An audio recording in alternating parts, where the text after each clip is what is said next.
शांति। 30 जून 2024 की अव्यक्त मुरली से होमवर्क।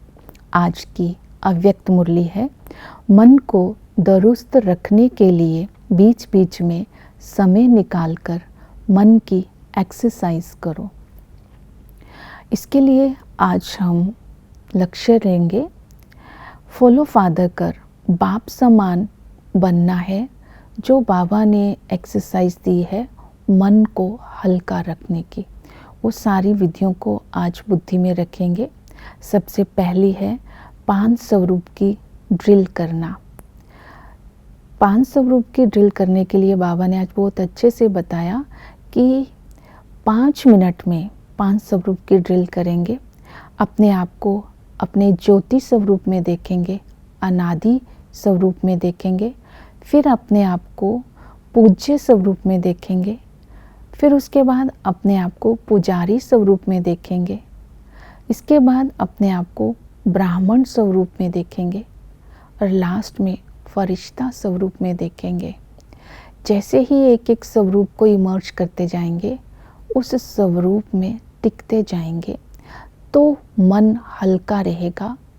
अगर ये एक्सरसाइज करते रहेंगे, ध्यान रखना है मन को मण नहीं बनाना है, मन को भारी नहीं करना है, मन मण ना बन जाए।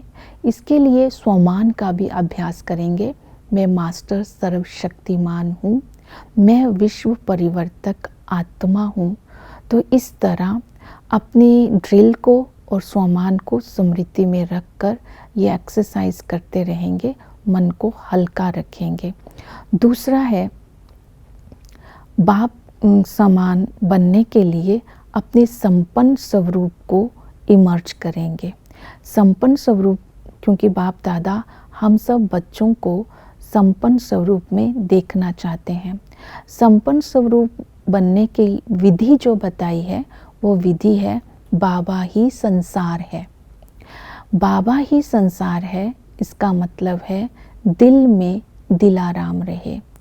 बाबा के हर बात को हम अपने जीवन में फॉलो करें, बाबा की समीपता का अनुभव करें, बाबा की समानता का अनुभव करें, बाबा के नैनों में अपने आप को फील करें, बाबा के मस्तक के मणि अपने आप को फील करें।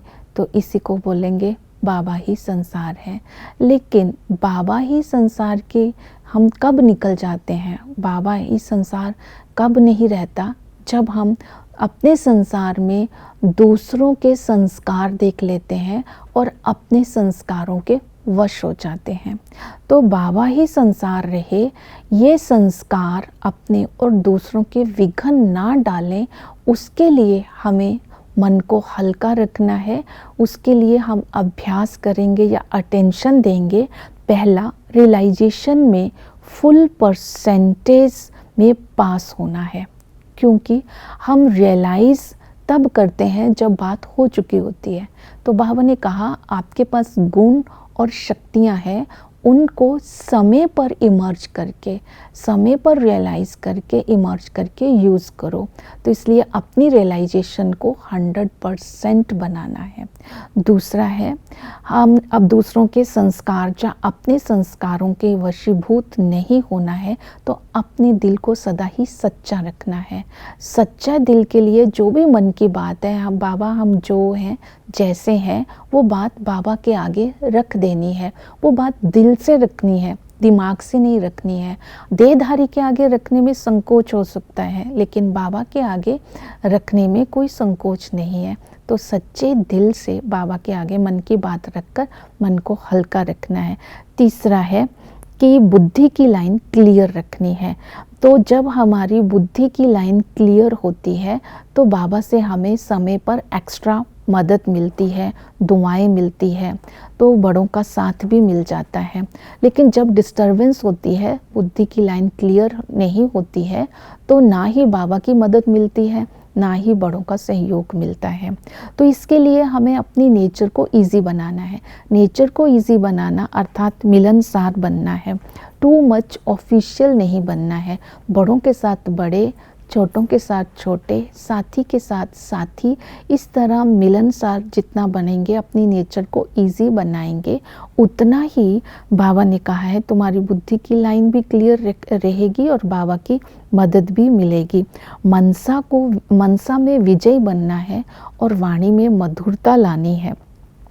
जैसा समय हो वैसा स्वरूप धारण कर सकते हैं। जितनी इजी नेचर होगी तब हम हर परिस्थिति में विजय प्राप्त कर सकते हैं। तो इसी तरह आज अपने अंदर मन को हल्का रखने के लिए इन बातों को ध्यान रखने के साथ साथ अपनी रिफ्लेक्शन करेंगे कि मेरी बुद्धि की लाइन कहाँ तक क्लियर है। दूसरा, मेरी नेचर टू मच ऑफिशियल तो नहीं है। तीसरा, ये भी चिंतन करेंगे कि बाप दादा की मदद और बड़ों की सहायता मुझे कब नहीं मिलती है, तो उसके लिए मुझे क्या पुरुषार्थ करना चाहिए। और सदा ही बाप समान बनना है तो ये ध्यान रखना है दिल की सच्चाई हो, चतुराई ना हो, और संकल्पों का कभी भी व्यर्थ नहीं जाने देना है, संकल्पों को समर्थ बनाना है। तो ये सब विधियों को अपनाते हुए बाप समान बनेंगे और फिर मन को हल्का रखेंगे। ओम शांति।